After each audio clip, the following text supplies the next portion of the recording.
Unajua pia kuoa nako ni risk. Nasema risk kivipi? Sio kwamba una uwezo wa kumhudumia mwanamke au sio kwamba unashindwa kulipa bills za mwanamke. Lakini sasa kwa mwanamke unaenda kumuoa, kwa mimi tafsiri yangu naona kabisa kwamba she has to means all the life, or maybe she means all the life. Na mtu wa hivi doesn't take beauty.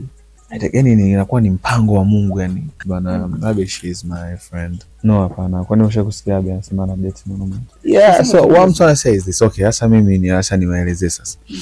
2020, if I'm not mistaken. Yeah, ndo nilianza kumuona Abby kiukaribu, alikuwa anaimba hivi. Then I posted the video for her, nikasema Grammy girl on my Insta story. So from hapo tukaanza kuwa marafiki. Tumekuwa marafiki mpaka tukaenda sasa kwa like family friends. Mimi naongea na babake na Abby, naongea na mamake na Abby, naongea na Abby, naongea na dadake na Abby, naongea na mdogo wake. So family friends. Mimi ndoto yangu ni kuona tu kwamba na achieve a dream. Mimi naamini kwa anaenda mbali sana. Ni kama Harmonize hivi anaenda kumkataa Abby Jams kwa sababu wakati anafanywa interview Harmonize bana amekana kabisa kutoka kimahusiano na Abby Jams, na akasema kwamba yeye na Abby Jams ni marafiki tu wa kawaida lakini hawapo kwenye relationship.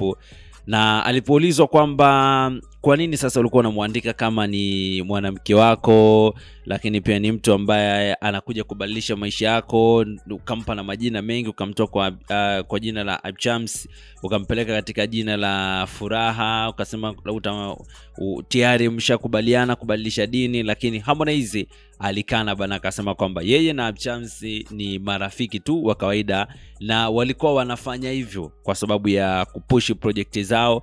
Alikuwa anafanya hivyo kwa sababu ya kupush ngoma na maisha mengine bana kila siku yaweze kwenda. So unaweza kujiona ni kwa jinsi gani bana Harmonize amemkataa kabisa Abby Jams, na badala ya kusema kwamba yes Abby Jams ni mpenzi wake. Na of course binafsi nilikuwa nawaona sana kwenye gym, lakini nilikuwa naona kwenye event mbalimbali wakiwa pamoja. Lakini kuna tukio ambalo binafsi nililiona ambalo lilitokea kwa ndugu zetu Zanzibar, ambao alikuwepo Harmonize pamoja na Abby Jams. Kipindi kile pia alikuwepo na Nasibu Abdul na mzungumza Diamond katika zile Trace Award.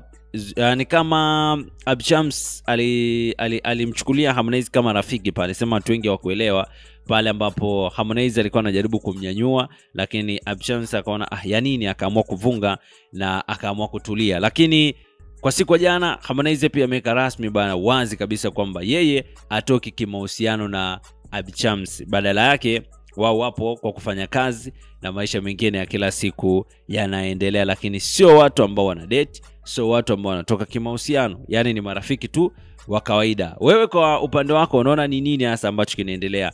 Wengi wanamfahamu Harmonize kwamba ni mtu ambaye anapenda big nyash, yani ni mtu ambaye anapenda wanawake wenye makalio makubwa, lakini kwa this time around tunaona Abby Jams yeye hana makalio hayo makubwa ambayo tunayazungumzia. Yeye ana makalio tu madogo ya kawaida lakini sio makubwa, na Abby Jams ni mtoto mdogo sana, japo kulikuwepo na zile pushing za Mwijaku anasema kwamba Harmonize anatakiwa ampe ujauzito Abby Jams, na lakini kwa upande wake Harmonize hakuwa tayari kufanya hivyo na hakuwa tayari kuongea chochote kile. So inaweza kawa ni kweli wako kwa sababu ya kufanya project, kwa sababu tunayafahamu maisha ya wana muziki wengi, maisha ya mastaa wengi wa bongo huwa wana fake life, yani wanaigiza maisha alafu ndo wapate kitu cha kula. So sio ajabu hata Rajabu mwenyewe, yani Harmonize aliigiza maisha ili mambo yake yaweze kwenda. Utaona kwa sasa hivi kama ngoma ya Me Too ni miongoni mwa single track ambayo inafanya vizuri zaidi